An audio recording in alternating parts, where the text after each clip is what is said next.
पितृ केवल, कई लोग कहते पितृ का दोष लग गया। नाना भाई, लोग केवल वर्णन करते हैं। कई लोग कह देते हैं कि शंकर भगवान को नहीं भजोगे, शिव जी को जल नहीं चढ़ाओगे, एक दिन जल चढ़ाओगे एक दिन नहीं चढ़ाओगे, शिव जी का शिवलिंग अगर घर में है पूजन नहीं करोगे तो दोष लग जाएगा, शंकर भगवान का दोष लग जाएगा। शिव कभी भी बद्दुआ नहीं देते। जैसे एक बाप एक पिता अपने बेटा बेटी को कभी बद्दुआ नहीं देते। अगर चिल्लाकर बोल भी देंगे अपनी बेटी को अपने बेटे को तो बाद में उसको वर ही देंगे, है तो बेटी ही ना, है तो बेटा ही ना। मेरा शंकर भगवान कभी बद्दुआ नहीं देता, मेरा शिव कभी बद्दुआ नहीं देता, मेरा वो घड़दानी कभी अपशब्द नहीं कहता, वो तो वर देता। और महादेव नमन चरणों में, महादेव नमन, सब बोलिए सब, महादेव नमन चरणों में स्वीकार कीजिए, सबका किया है मेरा उद्धार कीजिए, उद्धार कीजिए।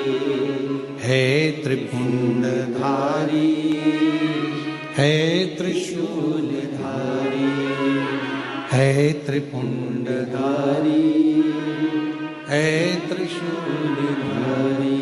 चरणों में तेरे बाबा जी पावन है चारों धाम, चरणों में तेरे बाबा जी पावन है चारों धाम। तेरी देव करते वंदना पूजे हैं सीताराम, तेरी देव करते वंदना पूजे सीताराम। हो जाए पूरी कामना, हो जाए पूरी कामना, वरदान दीजिए, सबका किया है मेरा भी उद्धार कीजिए, उद्धार कीजिए।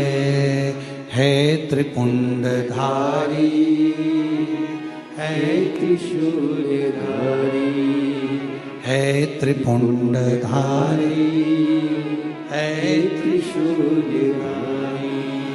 महादेव नमन चरणों में स्वीकार कीजिए, सबका किया है मेरा भी उद्धार कीजिए, उद्धार कीजिए। हे त्रिपुंडधारी, हे त्रिशूलधारी। बाबा इतनी करुणा करिए, इतनी दया करिए, दया।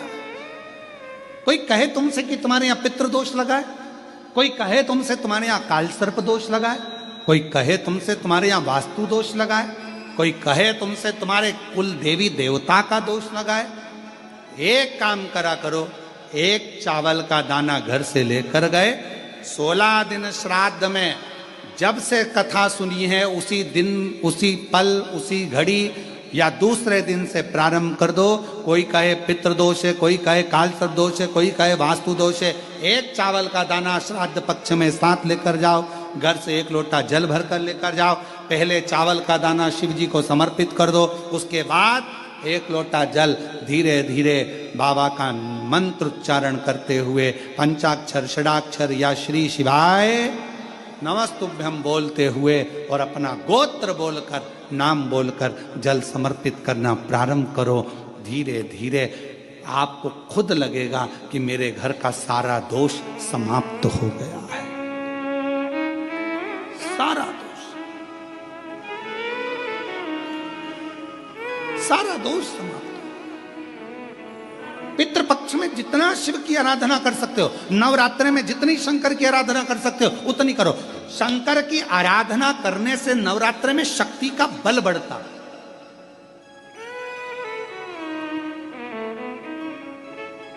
शक्ति का बल। क्यों गुरुजी नवरात्रि में शंकर जी की आराधना क्यों करना चाहिए? हमने कहा अगर माता रानी से जो मांगना है तुम्हें, अगर तुमने नवरात्रे में शिव जी की आराधना करिए, शंकर की कथा सुनिए, शंकर की आराधना करिए, शिव स्तुति करिए, शंकर को एक लोटा जल चढ़ाया, मां आद्य शक्ति तुम्हारे पर कृपा करेगी। क्यों? क्योंकि जिस स्थान पर शिवलिंग रखा होता है और जो हस्त कमल है वो मां पार्वती जगत जननी दुर्गा भवानी है। जब हम जल चढ़ाते हैं मां आद्य शक्ति अम्बा जगदम्बा 64 योगनियों पर वो जल चढ़ जाता है और जगत जननी नवरात्र में प्रसन्न हो जाती है। वो जल की इतनी महत्वता है।